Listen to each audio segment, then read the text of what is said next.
पंडित कौन होता है? विदुर नीति में बताया गया है, जो अपने स्वभाव पर काबू रखता है, धर्म में डटा रहता है और हर परिस्थिति में शांत रहता है, वही असली पंडित है।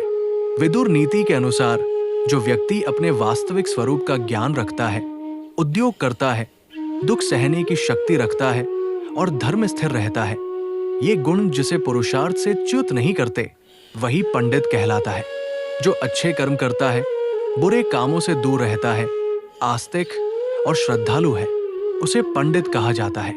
क्रोध, हर्ष, गर्व, लज्जा, उदंडता और अपने को पूज्य समझना, ये भाव जिसे पुरुषार्थ से मर्यादा भ्रष्ट नहीं करते, वही पंडित है। दूसरे लोग जिसके कर्तव्य, सलाह और पहले किए गए कामों को नहीं जानते, बल्कि काम पूरा होने पर ही वो पंडित कहलाता है। सर्दी गर्मी, भय अनुराग, संपत्ति या दरिद्रता, ये जिसके कर्म में विघ्न नहीं डालते, वही पंडित है। जिसकी लौकिक बुद्धि धर्म और अर्थ का अनुसरण करती है और जो भोग छोड़कर पुरुषार्थ का ही वरण करता है, वही पंडित है। विवेकपूर्ण बुद्धि वाले पुरुष शक्ति के अनुसार काम करने की इच्छा रखते हैं और किसी वस्तु की अवहेलना नहीं करते। किसी विषय को देर तक सोचते हैं, लेकिन शीघ्र समझ लेते हैं। समझकर कर्तव्यबद्ध होकर पुरुषार्थ में प्रवृत्त होते हैं, कामना से नहीं। बिना पूछे दूसरों के बारे में व्यर्थ बात नहीं करते। यही पंडित का मुख्य लक्षण है। पंडितों जैसी बुद्धि वाले लोग दुर्लभ वस्तु की कामना नहीं करते, खोई हुई वस्तु के लिए शोक नहीं करते और विपत्ति में घबराते नहीं।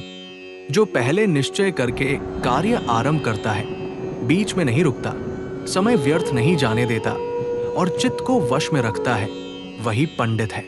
पंडित श्रेष्ठ कर्मों में रुचि रखते हैं, उन्नति के काम करते हैं और भलाई करने वालों में दोष नहीं निकालते।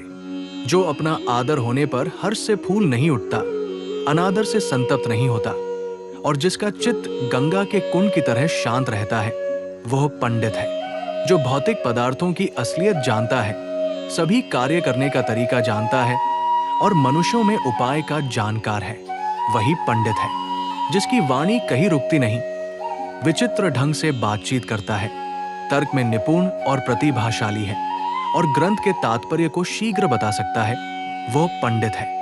जिसकी विद्या वृद्धि का अनुसरण करती है और बुद्धि विद्या की, जो शिष्ट पुरुषों की मर्यादा का उल्लंघन नहीं करता, वही पंडित कहलाता है। ये गुण जिसमें है, वही असली पंडित है। विदुर नीति के इन विचारों को जीवन में उतारिए और खुद को एक वास्तविक ज्ञानी बनाइए।